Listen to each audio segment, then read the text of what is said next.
Ayan. Maya pare. Magandang umaga po mga kasama. Andito po tayo ngayon sa property. Pantay po dito sa property ha. Ayan po ang pinakang boundary. Yun, yung may sa unang pananyog na mataas. Yun po yun. Ito po ay 1.8 hectares. 1.8 hectares po, yan. Mula dun, pa ganun. Yan. Ito po yung 1.8 hectares. Yan. Pantay po ito. Ayan po. Ayan. Ang boundary niya kuya dito. Ito, pinakang boundary po pa ganun. Hanggang doon sa may kalsada. Lahat po nung ito sinubdivide, hinati-hati. Puro 1.8 po ito sa magkakapatid. Ang ginawa po nila, puro po sa harapan ng kalsada ang taas pa ganito. Pa ganun. Tapos pa ganun. 1.8 hectares po ito pa ganun. Tsaka yun, itong pababa po, ito po yung may kalsada. Lahat po yung kalsada, ang frontage po nito ay 30. Parang doon ang parang 40 nito dito parang hindi ko malaman kung 28 o 24. Lagyan na po ng 28 ang frontage po sa harapan ng kalsada. Nung hinati po ito, puro pa ganun. Puro po pa pataas dito po pataas para lahat po doon nung pinarte ng lupa ay may harap ng kalsada. Ito po yun. Yan po yung kung makikita niyo po pantay po talaga itong property. Ganda po.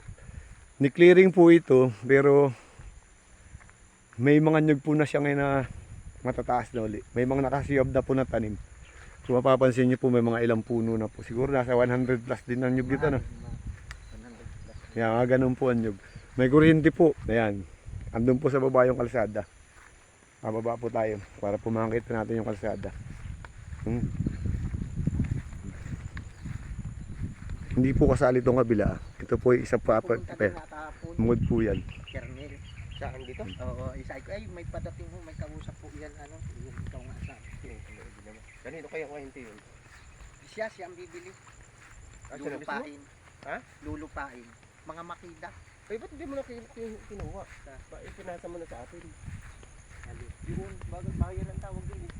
Siya ang bibili mismo nga. Ha? Siya mismo ang bibili. Puntahan natin. Yung makita na yun. Ay, nag-alis na. Saan galing? Padyutin na. Ay, sino kausap yun? Siya nakabarito. Hindi, pumunta nga at nabalitaan daw niya. Ito inano baga ito sa ano? Facebook sa cellphone. Kaya ang dami dito nagpuntahan na. Kaya yung mga ibang nakapit. Yan po Ayan. Sa cellphone. Ito po yung kalsada. Ito po yung hatian. Ayan. Ito po ang hatian. Yung nyug na yan. Hanggang doon yung nyug na yan. Yung ayan nyug na yan. Pag ganun po ang hati niyan. Pantay po yan pababa. Pantay. Ayan po. Pantay po yan pababa. Ang hati nila. Ang buka po niyan ay pag ganun. Ayan po. Clearing na po ito. Pero may mga bagong tanim po na nyug nasa 100. Na namumunga na po. Mga 8 taon na siguro ito mga nyug na ito. Ano? Wow, maaari. Ayan.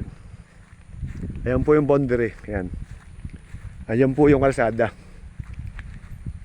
Ito man po, kaya may kalsada dito. Daanan po ito ng mga naghahakot ng mga kahoy. Papuntang Anawan. Papuntang Anaha. Ayun po yung kalsada sa baba. Develop na Develop na pa to. Subdivide na po ito. Nasa LRA na po. Iniintay na lang po yung release ng papel para sa titling. Nahiwalay na po ito sa mga other title lahat. Ilang 1.8 to kuya? Tatlong 1.8 po ito. 1.8 to 0.86. Pero ang binebenta lang po ay itong isang 1.8. Tatlo lang. Tatlo po pala lahat na 1.8 binebenta. Tatlo yan. Magkakapatid ang may-ari ano. Yan. Tatlong 1.8 po pala ang binebenta. Pero magkakahiwalay na po ito sa mother title. Kanya-kanya subdivide na po ito. Nasukat na po. May sukat na. Nasa LRA na po.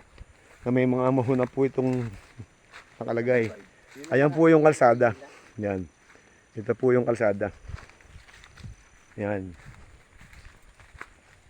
Ayan pa nga po yung kalsada.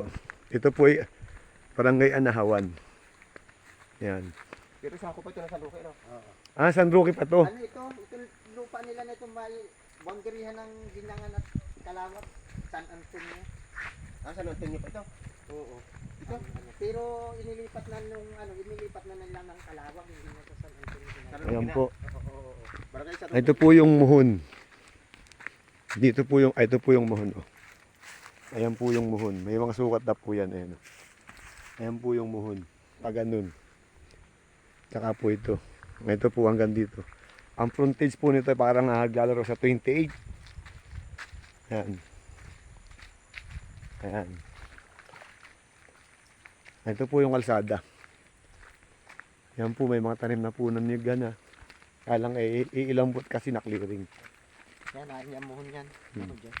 Yung dalawa naan doon, yung isa naan dyan, yung isa naan doon. Ito po yung muhon.